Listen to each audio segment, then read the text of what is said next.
Hi there and welcome to Good Enough Scenery, and today I'm going to be showing you part 3 of how I made this modular grassy board.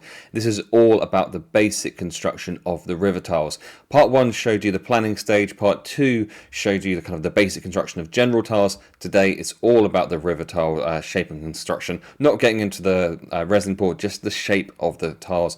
Quite a lot to go into, and if you saw part 1 you will have seen that I made these little paper drawings of what the tile should look like, so I followed that as a guide. So with each tile, I know that it's 30 centimeters by 30 centimeters, and in order to have these rivers join up, they need to be exactly the same joining point on each one. So it's 5 centimeters in from the edge, and then an extra mark 8 centimeters further than that for the width of the river. Now I'm marking this out with just a gentle glide of a sharp knife, and basically anything can happen between the one side and the other. As long as they end up at the kind of marks at the end, you can do whatever you want. So the way that I went through this was to just pick up a paper towel, mark out the positions on the edge, and then just do some random things. So this is this is a right hand corner I'm doing here, and again, doesn't matter what happens from between one and the other, all of them will always match up. It's a shame that you can't see in better detail the lines I'm putting on, but you can see that I'm doing something with the knife there at least. Now, so I did that with all 7 river tiles.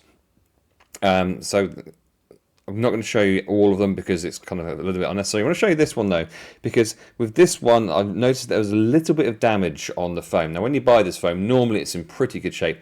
Every now and again you'll get a bit where it's been like dropped by a delivery driver or landed on by a swan or something, and it can create a dent. If you do find sometimes you just have to not use the foam at all, but for this one, because of the shape of the river, I could actually get away with doing a carving into this, which meant that that part of the damage was just going to be completely cut out. So yeah, I got away with that one, which is good because it's not nice to waste your materials.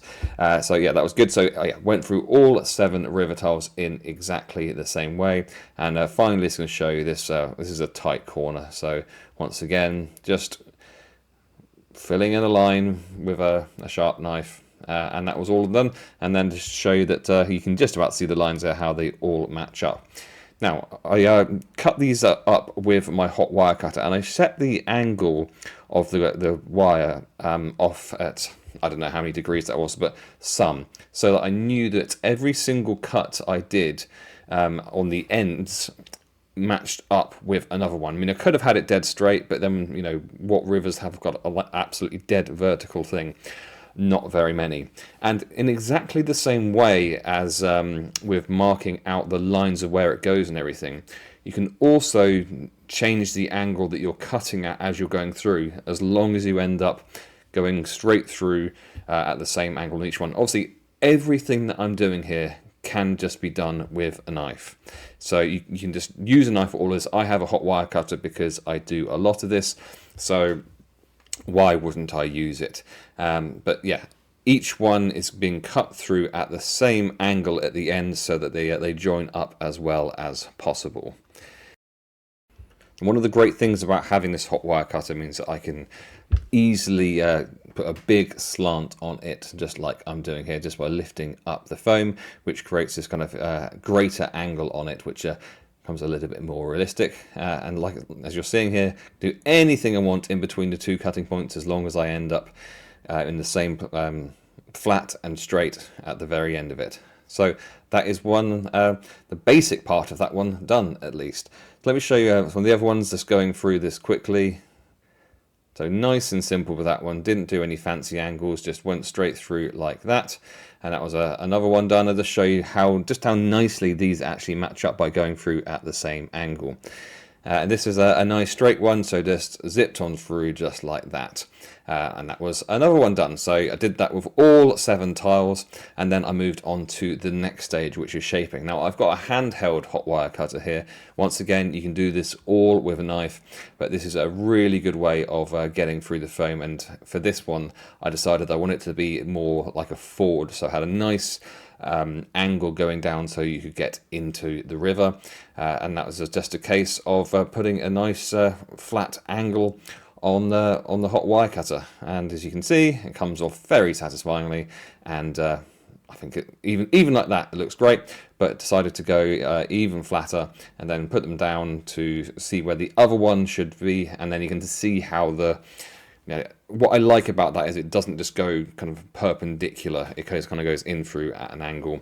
And then using this this cutter, you can also kind of just wiggle it through and create little shapes, and then that just adds a little bit more realism, I think, to the kind of the rock edges of the riverbank, and it's nice and simple. But we're not quite finished there. This stage I'm calling texturing. So what I do is I get a sharp knife and cut off anything that I think looks a little bit too, planned or unrealistic. And then from there, I got a ball of tinfoil and I rolled it over everything. So this flattens out some of the kind of sharper things. You can obviously leave them sharp. And the other thing that I did was I did it all across the flat surface as well. This is going to get painted later on, but it ends up just with a lot more natural looking finish to it rather than it just being all flattened. I did that with every single river tile, and it ended up looking like this. So you can see all 7 river tiles done, as well as the ones done from the previous stage.